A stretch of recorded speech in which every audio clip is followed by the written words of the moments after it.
അങ്ങനെ സംഭവിക്കാതിരിക്കട്ടെ എന്ന് നമുക്ക് ദുആ ചെയ്യാം. അതേസമയത്ത് അങ്ങനെ സംഭവിച്ചു കഴിഞ്ഞാൽ അത് ഏഷ്യൻ ആഫ്രിക്കൻ രാജ്യങ്ങളിൽ ഉണ്ടാക്കുന്ന കുഴപ്പങ്ങൾക്ക് പെട്ടെന്നൊന്നും പരിഹാരമുണ്ടാക്കാൻ കഴിയാതെ വരും. അത് വളരെ ദുരന്തകരമായ ഒരവസ്ഥയായിരിക്കും. ആ അവസ്ഥ അങ്ങനെ വരാതിരിക്കട്ടെ എന്ന് നമുക്ക് റബ്ബിനോട് ദുആ ചെയ്യാം. കാരണം ഇത് നിസ്സാരമായ ഒരു കാര്യമാണ് അമേരിക്കയെ സംബന്ധിച്ചിടത്തോളം. അമേരിക്കയെ സംബന്ധിച്ചിടത്തോളം അമേരിക്കക്ക് വഴിപ്പെടാത്തവരെയൊക്കെ കൊല്ലുക എന്നത് അമേരിക്കയുടെ പൊതു സ്വഭാവമാണ്. അങ്ങനെ പലരെയും അമേരിക്ക, പല ഭരണാധികാരികളെയും ചരിത്രത്തിൽ അമേരിക്ക കൊന്നിട്ടുണ്ട്. അവരുടെ ചരിത്രവും ഈ കഴിഞ്ഞ കാലത്ത് ഞാൻ പ്രഭാഷണ മധ്യേ പറഞ്ഞിട്ടുണ്ട്. പക്ഷേ അലി ഖംനായി എന്ന ആൾ കേവലം ഒരു രാഷ്ട്രീയ നേതാവോ കേവലം ഒരു ഭരണാധികാരിയോ അല്ല. പകരം അത് മുസ്ലിം ലോകത്തെ രണ്ടാമത്തെ വിഭാഗമായ അഹ്ലുസുന്ന കഴിഞ്ഞാൽ പിന്നെ ഉള്ള വിഭാഗം ഷിയാക്കളാണ്. അതൊരു പ്രബല വിഭാഗവുമാണ്.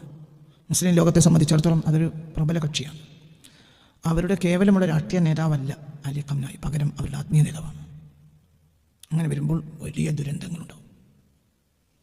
ആ ദുരന്തങ്ങളെ പരിഹരിക്കാൻ, ആ ദുരന്തങ്ങൾ മുഴുവനും അനുഭവിക്കേണ്ടി വരിക മുസ്ലിം ലോകം തന്നെയായിരിക്കും.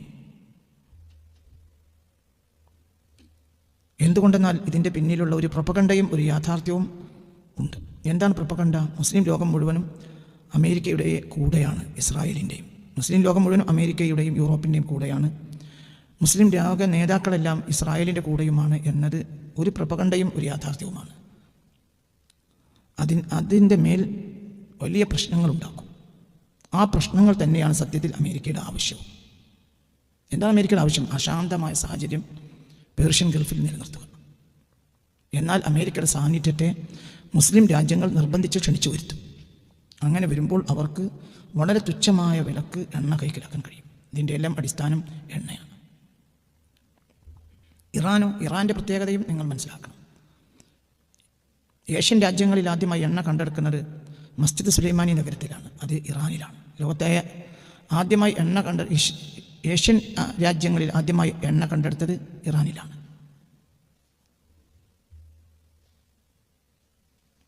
ഇവരെല്ലാവരും ഒരുമിച്ച് നിൽക്കുകയുമായിരുന്നു. ഇതിൻ്റെ എല്ലാം പിന്നിലുള്ള ഒരു പൊളിറ്റിക്സും നിങ്ങൾ മനസ്സിലാക്കേണ്ടതുണ്ട്. ഇതിൻ്റെ പിന്നിലൊരു പൊളിറ്റിക്സ് ഉണ്ട്, അത് നിങ്ങൾ മനസ്സിലാക്കണം. എന്താ പൊളിറ്റിക്സ്? നമ്മൾ ഷിയാക്കൾ ഒരു മോശപ്പെട്ട വിഭാഗമാണ്. ഷിയാക്കൾ